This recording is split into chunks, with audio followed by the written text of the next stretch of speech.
حضرت صلی اللہ علیہ وسلم نے ارشاد فرمایا،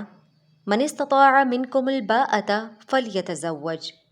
جو شخص جماع پر قادر ہو وہ نکاح کرے، اس لیے کہ نکاح کے بعد آدمی دوسروں کی عورتوں کو تکنے اور زنا سے بچا رہتا ہے۔ اور یہ بیان کہ جس شخص کو عورت کی خواہش نہ ہو کیا وہ بھی نکاح کر سکتا ہے؟ علقمہ رضی اللہ عنہ کہتے ہیں کہ میں عبداللہ بن مسعود رضی اللہ عنہ کے ساتھ تھا۔ حضرت عثمان رضی اللہ عنہ منا میں ان سے ملے اور کہنے لگے، ابو عبد الرحمن، مجھے تم سے کچھ کہنا ہے۔ پھر دونوں میں تخلیہ ہوا۔ حضرت عثمان رضی اللہ عنہ نے کہا، ابو عبد الرحمن،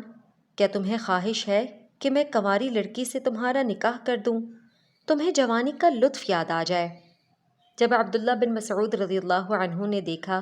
کہ حضرت عثمان کا یہی مطلب تھا اور کوئی راز کی بات نہیں، تو اشارے سے مجھے بلایا۔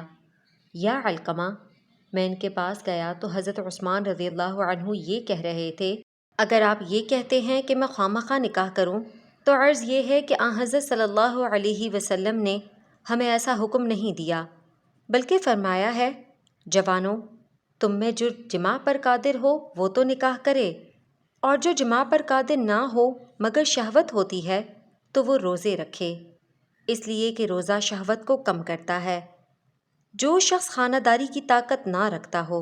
یعنی عورت پر قادر نہ ہو سکے یا محتاج ہو لیکن شہوت رکھتا ہو تو وہ روزے رکھے۔ عبد الرحمن بن یزید کہتے ہیں، میں علقمہ اور اسود کے ساتھ عبداللہ بن مسعود رضی اللہ عنہ کے پاس گیا۔ وہ کہنے لگے، ہم جب جوان تھے اور ہمارے پاس کچھ مال نہ تھا کہ شادی کر سکتے تو آپ صلی اللہ علیہ وسلم نے فرمایا، جوانوں، تم میں جو شخص نکاح کی قوت رکھتا ہے وہ نکاح کرے، اس لیے کہ نکاح کے بعد دوسری عورتوں سے نگاہ نیچی اور حرام کاری سے سترگاہ بچی رہے گی،